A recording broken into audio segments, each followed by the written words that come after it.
Siguiendo con nuestro programa, a continuación damos la bienvenida, damos la bienvenida a la doctora María Magdalena Hernández Fernández, quien nos compartirá el tema Cultura de la Ancianidad, estudios sobre las sexualidades de mujeres mayores.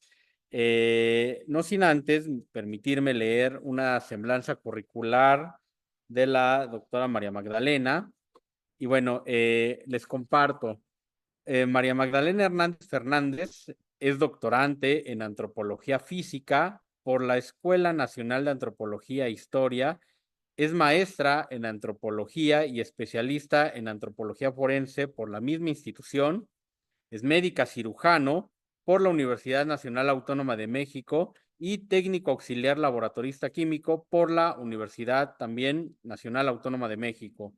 Tiene diversas diplomaturas, algunas de ellas son en aprendizaje para la educación híbrida y remota, habilidades digitales para la docencia por parte de la NUYES y envejecimiento saludable por el Instituto Nacional de Geriatría, así como también ha tomado múltiples cursos alrededor de temas de atención en personas mayores, envejecimiento, demencias, cardiogeriatría y metodología de la investigación en geriatría. Y actualmente se encuentra estudiando la sexualidad de mujeres mayores, teorías desde la complejidad y sistemas complejos dinámicos.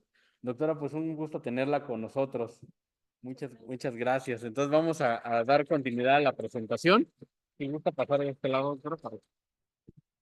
Adelante, adelante. Hola, buenas tardes. Pues en primer lugar, muchas gracias por permitirme estar con ustedes para compartir un poco sobre el tema. Me gustaría hacer esto un poquito más dinámico y que pues se puedan llevar algo. No me interesa tanto que se vayan con la carga teórica, pero sí que podamos ver la ponencia que les voy a presentar hoy es un abstracto de los resultados de mi tesis doctoral. Entonces, mi tesis doctoral se llama Ishin Denshin sobre las sexualidades en mujeres mayores en Ciudad Nezahualcóyotl, una mirada antropofísica bajo una perspectiva compleja. Pero hoy solamente les voy a presentar el abstracto que va a ser sobre los resultados de lo que es la cultura de la ancianidad. Entonces, sí, nada más que me van a tener que perdonar porque suelo hablar muy rápido. Entonces, cualquier cosa, por favor, me paran. Esto es a grandes rasgos lo que contiene la tesis, la que sigue, por favor. Bueno, ¿de dónde surge este problema o el planteamiento?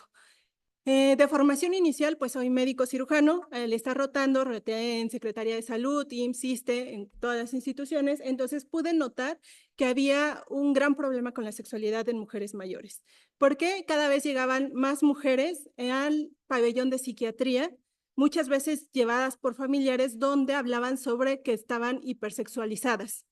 ¿A qué se referían? Les habían encontrado un dildo, les habían encontrado pornografía, habían encontrado que tenían una nueva pareja, un nuevo novio o estaban saliendo con amigas, cosas que antes no hacían. Cuando el DSM-5, que es el catálogo de enfermedades mentales, pues es muy específico con cómo categorizar lo que sería una hipersexualidad y pues estas características no entran en ninguna. Entonces, además, comenzamos a ver, si ustedes se van un poquito hacia los registros epidemiológicos, cada vez es más frecuente que las personas mayores tienen enfermedades de transmisión sexual. Específicamente VIH está comenzando a subir de una forma muy alarmante y también tenemos una hipodiagnóstico en lo que son cáncer de mama y cervicouterino.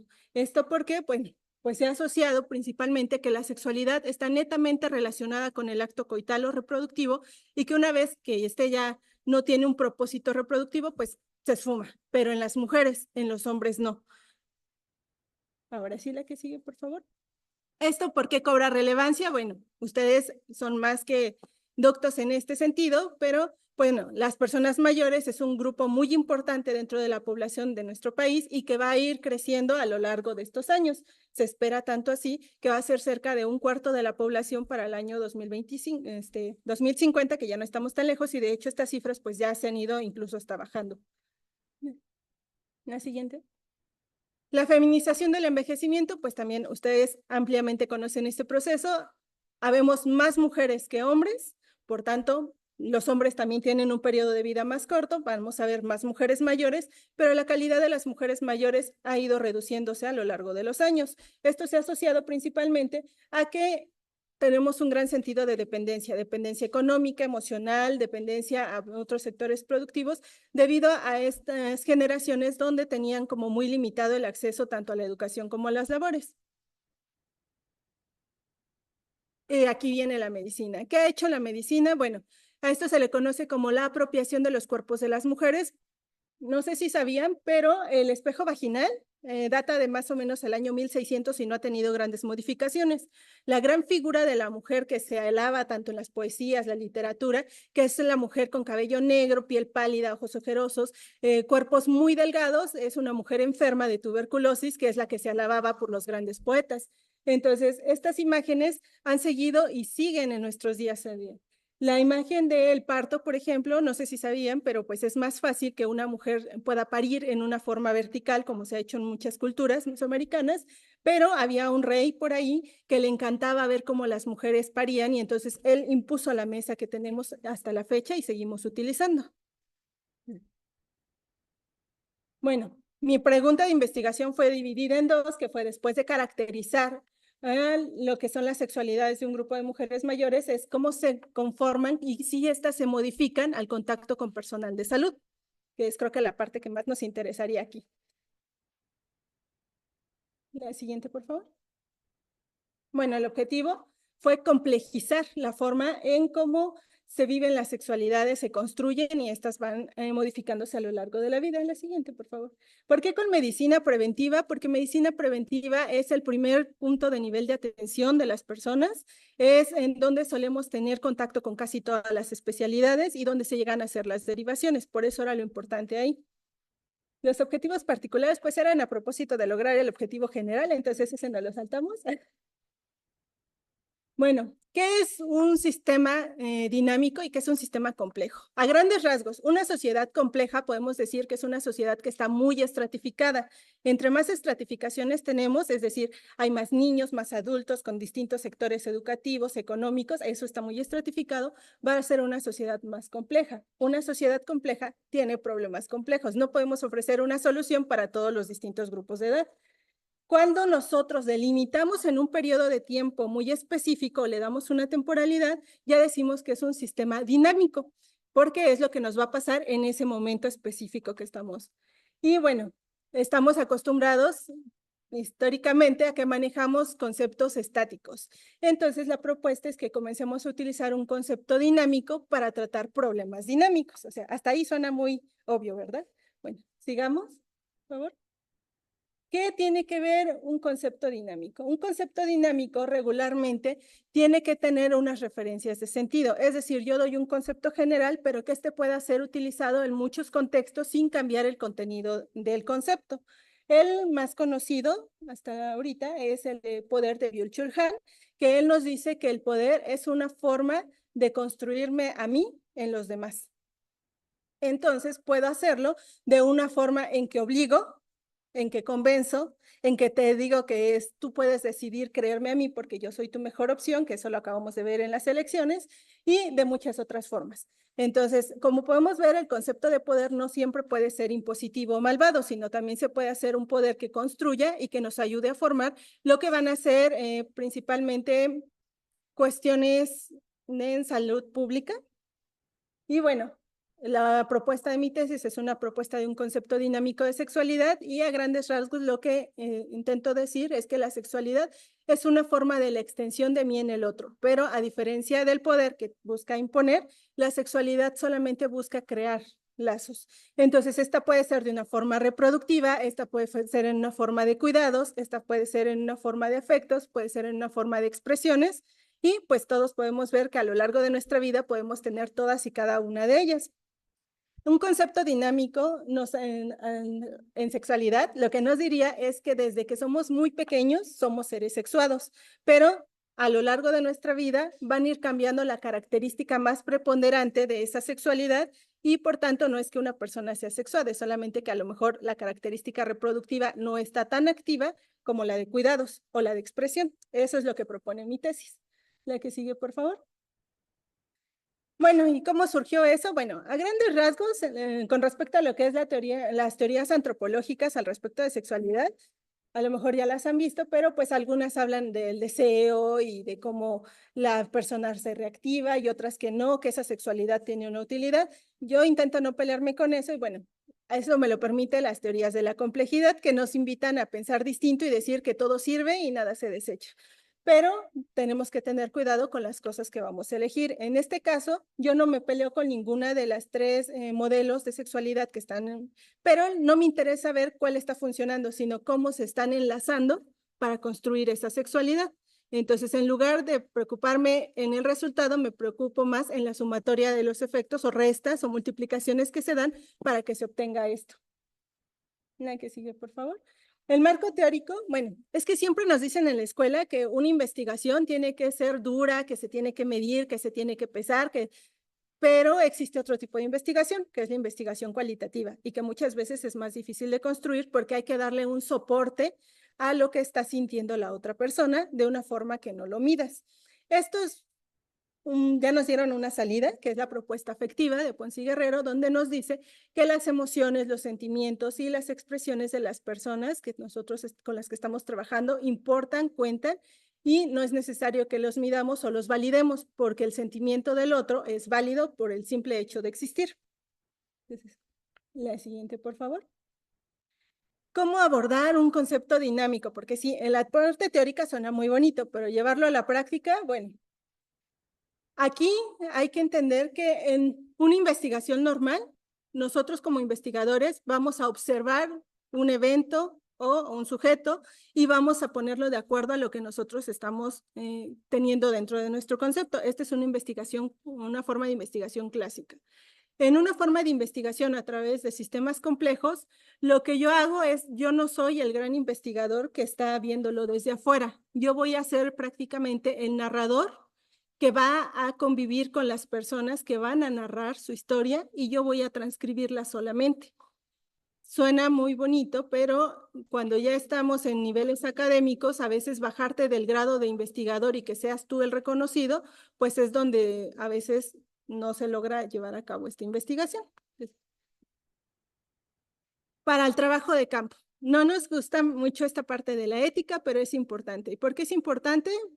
Casi siempre dicen consentimientos para evitar que nos demanden. Pero ¿qué otra función tiene el consentimiento informado? A ver, ¿alguien? ¿Alguien? O les comienzo a preguntar a los que veo distraídos. A la...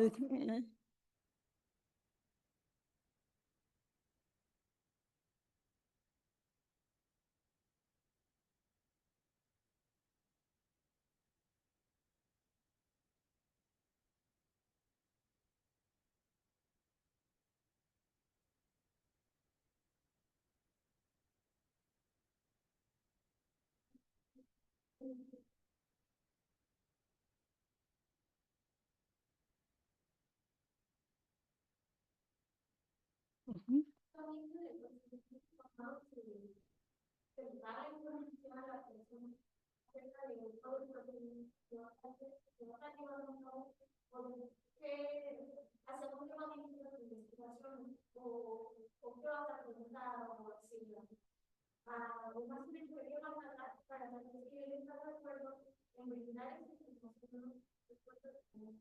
Muy bien. ¿Y alguien sabe qué es un aviso de privacidad? Digo, lo han visto en los comerciales, cuando dicen aviso de privacidad, ¿pero qué es?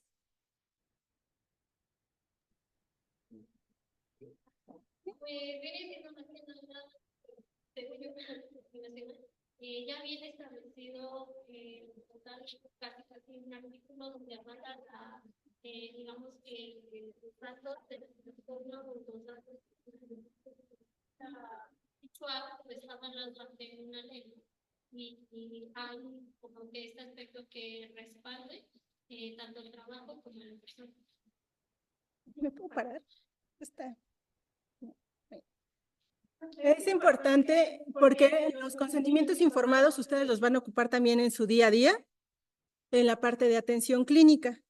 Y si quieren dedicar o combinar la parte clínica con la docencia, existen consentimientos informados, tanto los consentimientos informados como avisos de privacidad, avisos, informes de colaboración, tienen un sustento legal, que no está nada más porque sí. 1 es protección para ustedes, 2 es protección para las personas, 3 es protección para la información de las personas. Un aviso de privacidad te está diciendo que tú no puedes divulgar la información. Ustedes no pueden hacer una tesis e irla a presentar a un congreso como este, a un coloquio, a una ponencia, si no tienen la autorización de las personas, por muy académico que sea. Entonces, por eso es importante que recordemos que esos datos personales tienen que ser protegidos porque es la integridad de esas personas que están abriendo el lugar. Por lo cual, para esta investigación, todos los nombres son cambiados a petición de ellas, menos el del centro de salud. Ahora sí, ya, me dejo de detener en eso. La siguiente, por favor. ¿Dónde se realizó? En el Estado de México, ustedes lo saben muy bien, es uno de los estados con más personas mayores de 60 años y que se espera que sigan creciendo, se espera que sea el primer lugar en unos cuantos años. La siguiente, por favor. Sobre el municipio, bueno, fue en Ciudad Nezahualcóyotl, el que es el segundo municipio con mayor cantidad de personas mayores, el primero Ecatepec. ¿Cuál es o por qué fue en Nezahualcóyotl? Es el municipio que ya tiene un proceso de feminización. Las mujeres mayores es el sector preponderante, un poco de conocimiento del municipio, pues a veces ya tenemos como una fama muy específica, pero la tasa de analfabetismo de Ciudad Nezahualcóyotl está por debajo de la media nacional. El comercio al por mayor es a la cosa que más nos dedicamos, o bueno, se dedican ahí, y cerca de un 53% de las personas tiene ya un tipo de derecho a biencia. Pero a pesar de eso, la gran mayoría va a lo que es la Secretaría de Salud Pública por este tipo de programas. Ahora sí, ya me voy a ir más rápido, lo prometo. La que sigue. Ese pasó. Bueno, fue específicamente en el centro de salud Los Pirules, que se encuentra en una zona de estrato socioeconómico medio alto, y es un centro de salud nivel T2. Esto quiere decir que pues ya tiene varios servicios y no solamente es una atención médica. La que sigue, por favor. Ya tenía un servicio de gerontología ahí. Tenía, porque ya no está.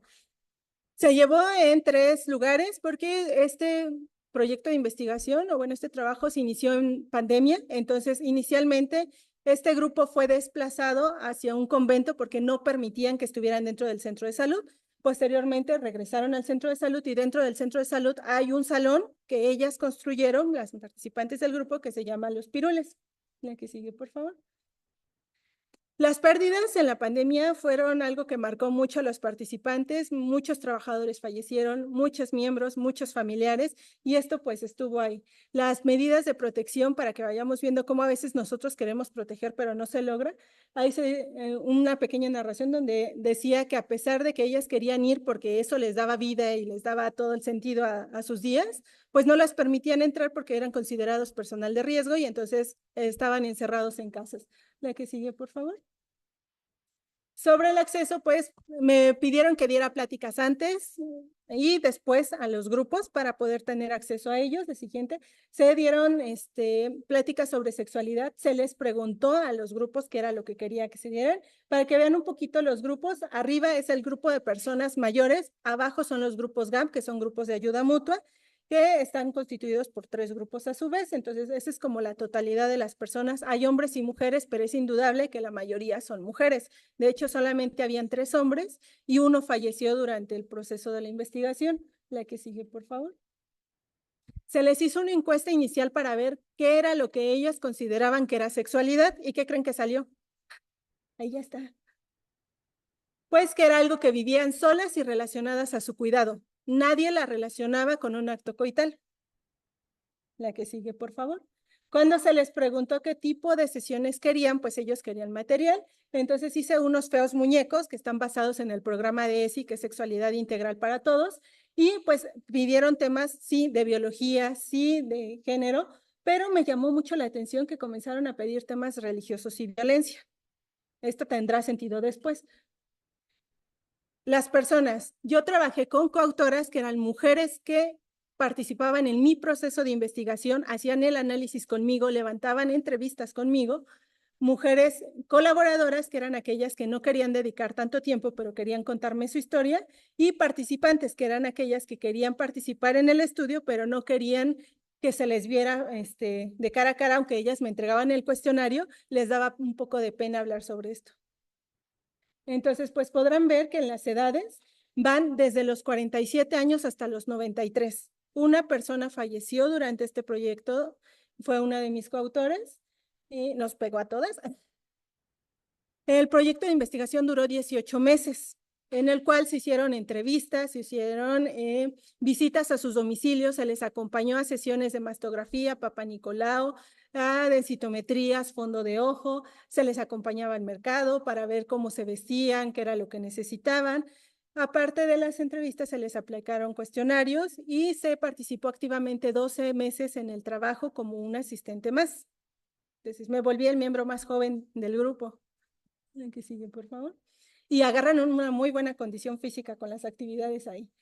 Aparte, se entrevistó a personal de salud, porque pues si voy a ver la interacción de unos con otros, no se puede hacer desde un solo punto. Entonces, se entrevistaron 2 nutriólogos, 2 trabajadoras sociales, un médico, un gerontólogo y una psicóloga. La que sigue. Actualmente ya nada más 2 trabajan en ese centro, todos los demás ya fueron movidos. Ahora, ¿qué es la cultura? ¿Qué entienden por cultura?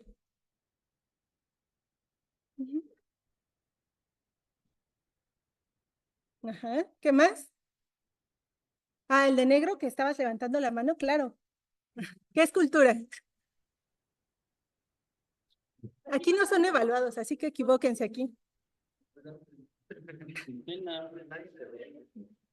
También se vale decir, no tengo idea de qué es cultura.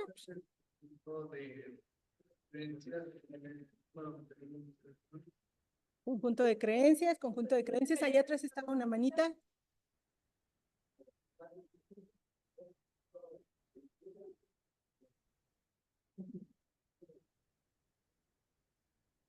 Les digo, no se preocupen, hay más de 100 definiciones de cultura, alguna le tendremos que pegar, pero a grandes rasgos, pues sí tiene que ver, podemos dividirlo con las características que tienen, aquello que los agrupa, muchas definiciones. Entonces, en esta, la antropología de la vejez lo que estudia es cómo envejecemos, pero la cultura de la ancianidad ve a la vejez como una cultura por sí sola. Entonces, al ser una cultura por sí sola, va a tener características específicas. Dentro de ellas, podemos ver que irrupción reciente, porque este grupo era un grupo que viene de los años 30 para acá, por las edades que manejaban, y era un grupo de mujeres que participaron en movimientos estudiantiles, que no se dejaban, que peleaban, que siempre eran muy activas, y esto se va a notar dentro de las actitudes que han tomado para conformar su grupo como tal. Han visto cómo van cambiando sus cuerpos, pero no pueden hacer nada para evitar esos cambios. A eso se refiere con los factores exógenos y endógenos. Es un modelo de ellos social, bueno, de ellas, basado en valores. La gran mayoría dividía todo como en bueno y mal. Y no es que esté mal, es que así estaba representada su cultura. La que sigue, por favor. Una tipología que la podíamos dividir por cuestiones económicas, aquellas que nacieron en el municipio, aquellas que venían de otros municipios, algunas que tenían un estrato económico medio y aquellas que lo tenían alto. Por las características, pues también podíamos ver que habían personas sanas, enfermas. En cuestiones económicas, pues algunas que se iban más hacia el ocio, algunas que iban más hacia tenemos que guardar dinero para el futuro. La que sigue. La estructura familiar, pues habían aquellos que eran familias tradicionales, habían aquellas que tenían basadas en redes, no tenían hijos, pero cumplían una función regularmente de cuidadoras dentro de sus hogares hacia otros familiares. Y bueno, la jubilación fue un hito importante, ya sea que ellas se hubieran jubilado o que alguien en su familia se había jubilado y entonces sus dinámicas dentro de los hogares habían tenido que cambiar. ¿La que sigue? Bueno, los centros son muy importantes. El lugar donde la mayoría pasa la gran parte de su tiempo es en el centro de salud, casas de día, porque muchas veces están solas o en cuestiones de abandono y no por cuestiones que ellas quisieran, sino todos los miembros de la familia tienen que trabajar y entonces ellas se desplazan a estos lugares para tener esa convivencia. Muchas de hecho referían que no comían si no podían ir ahí porque no les daba hambre. La vida cotidiana, pues la soledad, el aislamiento, pero también habían mujeres que disfrutaban sinceramente el estar solas y decían, yo vengo aquí porque me tienen que atender y si no me están obligando. ¿La que sigue? Bueno, todo esto forma lo que es el análisis de la ancianidad. Y ahora sí, la parte interesante. ¿Qué pasó con la sexualidad? La que sigue. Esas fueron como las culturas. En el centro de salud se marcaron como ciertas dinámicas. Podemos ver cómo el personal de salud influye directamente con las mujeres, porque cuando por ahí vemos un circulito que tiene unas líneas rojas, es el personal de enfermería. Enfermería tenía problemas con todo el mundo y se notaba porque creaba discusiones entre los grupos. Entonces, si alguien en el equipo no puede funcionar en equipo, va a afectar no solamente a ese equipo, sino también a todos los derechohabientes que están asistiendo a esos centros de salud y a las familias de esos derechohabientes. Aquí sigue, por favor. Conforme a lo que salió en la sexualidad. Bueno, todos partían de que era innegable que tenían un sustento biológico. Todas tenían un cuerpo y un cuerpo que había tenido ciertas características. Y ese cuerpo fue socializado desde antes de que nacieran, con que les ponían ropitas de un color o de otro color, y esto les iba dando una concepción de un género, que a lo largo de su historia, en la escuela a la que iban, los compañeros que tenían, con aquellos que se relacionaron, si bebían o no bebían, ese cuerpo se fue transformando de distintas formas para darles una concepción de lo que era su cuerpo y su sexualidad, si ésta se podía expresar o no se podía expresar. Desgraciadamente pasó, y digo desgraciadamente porque era algo que yo deseaba y soñaba con que no me saliera, pero la violencia se mostró en todas sus características y en unas que ni siquiera imaginaba que existían, haciendo a que las configuraciones de estas sexualidades cambiaran. ¿Por qué sexualidades? Porque no existen dos sexualidades iguales. Entre todos nosotros vamos a tener características muy distintas. ¿Y qué violencias que yo ni imaginaba que existían? La violencia urbanística. O sea, yo no sabía que eso existía, pero después me di cuenta que yo formo parte y que he sufrido esto. Una mujer me decía, a mí algo que me representa como una mujer, como la identidad, como yo me siento hermosa, es ponerme una falda. Pero cuando he cruzado para llegar al centro de salud, la calle está en tan mal estado que ya me he caído 3 veces y terminé enseñando los calzones. Y pues prefiero usar pantalones ahora. No me siento como me gusta, pero es lo que debo usar. Otras pasaban con los tacones, otras pasaban con que les encantaba pintarse los labios de rojo porque eso las hacía sentir como las mujeres más bellas del universo, pero ya no tenían labios, porque con el paso del tiempo los labios van perdiendo su densidad. Hay quien amaba usar aretes porque eso era lo que les daba esa identidad, pero el lóbulo de la oreja ya caía hasta acá por el peso de los aretes y ya no podían usarlos. Entonces, existen violencias urbanísticas que sufrimos todos los días y que podemos no considerar que pasan. En este caso también salieron violencias con respecto a la infraestructura, las banquetas. Yo amo usar tacones, pero no puedo subir una banqueta si estoy mal de la rodilla y traigo tacones. Si la luz no funciona, no puedo sentirme segura y no voy a ir expresando lo que yo siento que soy. Pues, a grandes rasgos, esa fue la caracterización que ellas dieron sobre sus sexualidades. Hablan sobre el cuerpo, la expresión, las emociones, la violencia como una parte ya de una sexualidad, es algo que llama bastante la atención. La que sigue. En el extendido, que si quieren otro día les platico solo esa, porque no, ya está muy largo.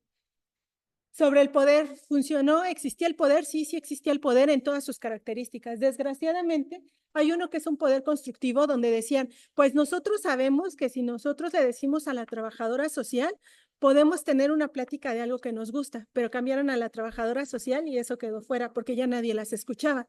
Si no escuchamos a la otra parte, no hay nada que se pueda construir. Se va a imponer, pero no se construye. Tenemos un poder que se obliga y que decimos, es que si usted no viene, no le voy a dar consultas, y si no viene a sus consultas no se va a cuidar, y si no se cuida se va a enfermar, y si se enferma se va a morir. Pero vienen porque quieren, eso no es porque quieran, eso es un poder coercitivo e impositivo que estaba haciendo en este caso el personal de enfermería porque quería subir de puesto, que al final lo logró, spoiler. ¿El que sigue? Entonces, ¿funcionó el modelo dinámico? Sí. Dentro de los modelos dinámicos podemos decir que un componente está formado por muchos componentes. Imaginemos un cuerpo, tu cuerpo. Lo conocen que tiene muchos aparatos y sistemas y cada uno tiene como sus pequeñas categorías. Pero, por ejemplo, si yo tengo dentro del sistema cuerpo el sistema nervioso, pero sabemos que también ya está conectado con el digestivo. y está conectado con el endocrino. Entonces, están múltiplemente conectados. Un sistema no existe por sí solo, sino en interconexión con los demás.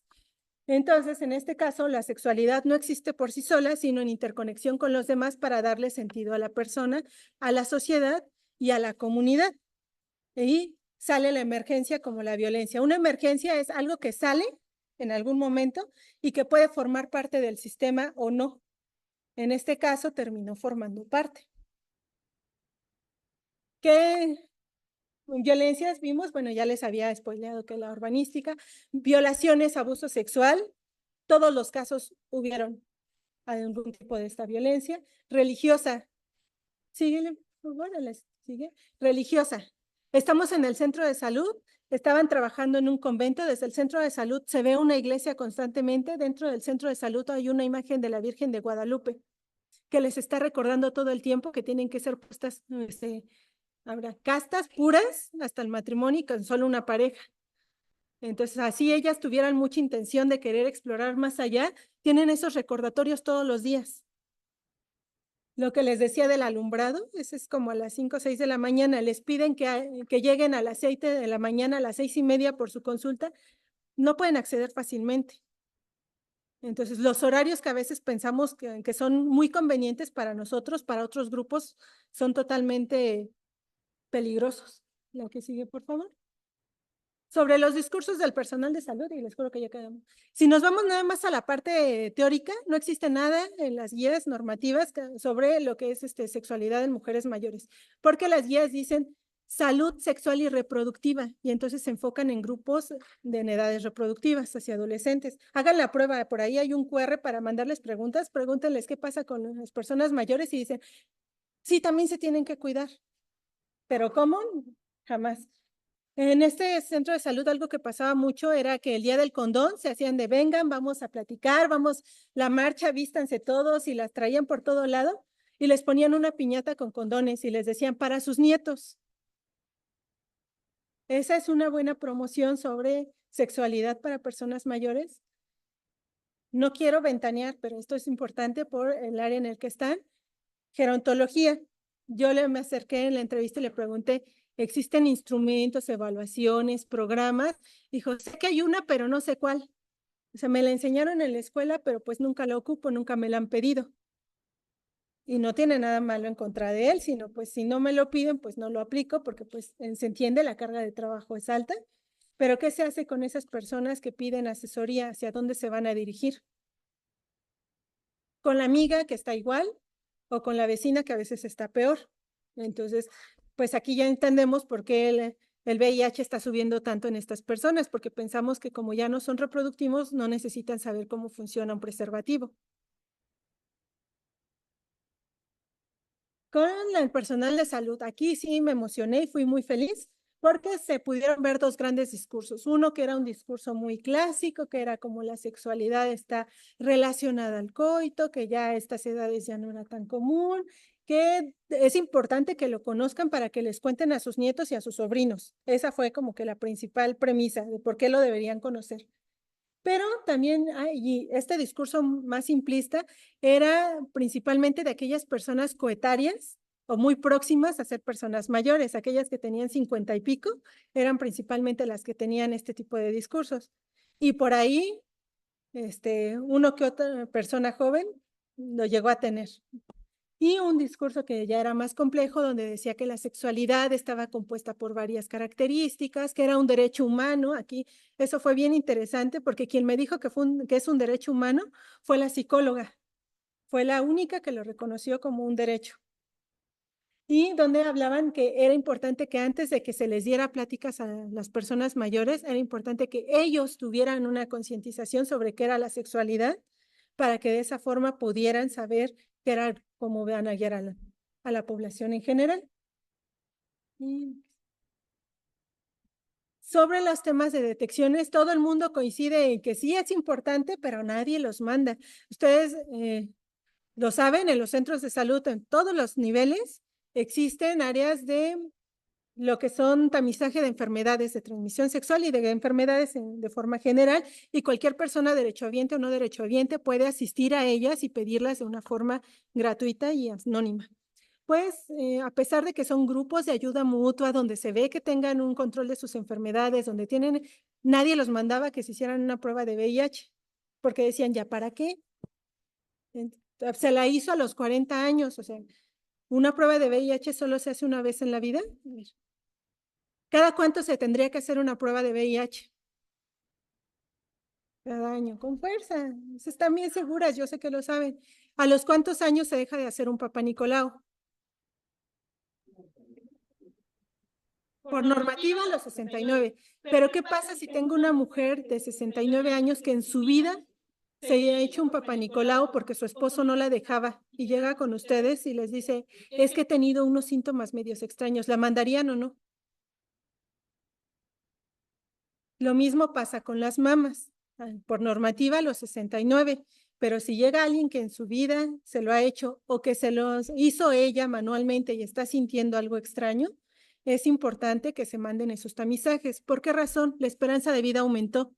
Estamos con una esperanza de vida arriba de los 80 años. Si se diagnostica un cáncer a los 60 años, puede ser tratable y puede tener una muy buena calidad de vida. Si omitimos ese tipo de diagnósticos, vamos a seguir favoreciendo que esa calidad de vida para las mujeres siga siendo cada vez peor. ¿Qué sigue? Creo que ya esa es la última. Estoy en proceso de titularme, así que si algún día quieren ver el otro, se los enseño con calma, porque estaba muy largo. Bueno, con permiso.